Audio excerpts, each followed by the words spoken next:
Hello friends and families, welcome to Priyaram cookery school. இன்றைக்கி நம்மளோட சேனலில் ரொம்ப சட்டுன்னு பண்ணுற ஒரு சிம்பிளான ரெசிபி தான் போட போகிறோம்.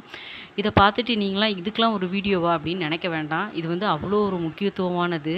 நம்மளோட சவுத் இந்தியாவில் இது இல்லாமல் ஒரு விருந்தே நிறைவடையாது. அதனால் இதோட நல்லது கெட்டது எல்லாத்தையுமே இந்த வீடியோவில் பார்த்துடலாம். இது எப்படி பண்ணலாம் அப்படிங்கிறதையும் இப்போ வீடியோவில் பார்த்துடலாம். இன்றைக்கி நம்மளோட சேனலில் மோர் எப்படி பண்ணலாம் அப்படிங்கிறது தான் பார்க்க போகிறோம். மோர் ஒரு சிம்பிளான ரெசிபி தானே, இதுக்காக ஒரு வீடியோவாக நினைக்க வேண்டாம். இதில் எனக்கு தெரிஞ்ச ஒரு சீக்ரெட் இருக்குது, அதை உங்களோட ஷேர் பண்ணணுக்காக தான் இந்த வீடியோ போட்டேன். அது என்ன அப்படிங்கிறத வீடியோவில் நான் சொல்கிறேன். ஓகே ஃப்ரெண்ட்ஸ், சின்ன வீடியோ தான், டைம் இல்லை. அதனால் ரெசிபி எப்படி பண்ணலாம் அப்படிங்கிறத ஃபஸ்ட்டு பார்த்துடலாம். என்னை திட்ட ஆரம்பிச்சிடாதீங்க, வாங்க ரெசிபிக்குள்ளே போகலாம்.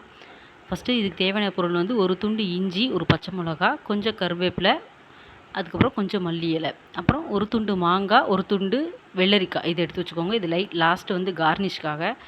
இது எல்லாத்தையுமே அரைச்சி எடுத்துக்கோங்க. அதுக்கப்புறம் ஒரு பவுலில் தயிர் எடுத்து அதையும் அரைச்சி எடுத்துக்கோங்க.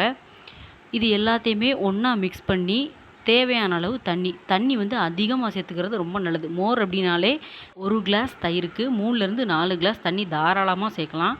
இது எல்லாமே சேர்த்துட்டு தேவையான அளவு கொஞ்சம் வந்து நம்ம பெருங்காயத்தூள் சேர்க்கணும். பெருங்காயம் வந்து நம்மளோட டைஜஷனுக்கு வந்து ரொம்ப நல்லது. அதனால தான் பெருங்காயத்தூள் சேர்க்குறாங்க.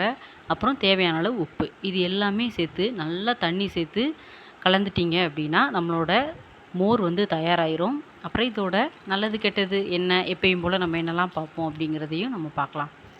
விருந்தில் ஏன் கடைசியாக மோர் தராங்க அப்படின்னா, நம்ம ஃபஸ்ட்டு சாப்பிட்ட சாப்பாடு எல்லாமே நல்லா டைஜஷன் ஆகணும், குடலுக்கு எந்த விதமான பிரச்சனையும் வந்துடக்கூடாது அப்படிங்கிறதுக்காக தான் கடைசியாக மோர் சேர்த்துக்கிறாங்க.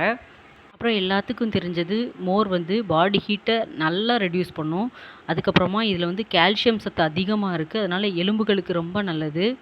இதில் வந்து நிறைய சத்துக்கள் இருக்குது. Protein, calcium, potassium, magnesium, vitamin C, B, இந்த மாதிரி ஏகப்பட்ட சத்துக்கள் இருக்குது. இது வந்து பெண்களுக்கு மாதவிடாய் காலங்களில் ஏற்படக்கூடிய வயிற்று வலி, வயிற்று உப்பிசம், இந்த மாதிரி பிரச்சனைகளுக்கு தீர்வாக இருக்குது. ஏன்னா இதில் வந்து நம்ம காயத்தூள் சேர்ப்போம். அதுக்கப்புறம் மாதவிடாய் காலங்களில் ஸ்பெஷலாக இதில் வந்து நம்ம கற்றாழை சேர்த்து அதையும் அரைச்சி குடிக்கும் அப்படின்னா அது வந்து ஒரு பெரிய மருந்து. கண்டிப்பாக இதை வந்து மாதவிடாய் காலங்களில் வயிற்று வலியை அதிகமாக அனுபவிக்கிற பெண்கள் வந்து இதை கண்டிப்பாக பயன்படுத்துங்க. ரொம்ப ஒரு நல்ல ரெமடியாக இருக்கும். ஒரு கிளாஸ் மோரில் வந்து 40க்கும் குறைவான கலோரி தான் இருக்குது. அதனால் இதை வெயிட் லாஸ் பயன்படுத்துகிறவங்க கூட அப்பப்போ எடுத்துக்கலாம்.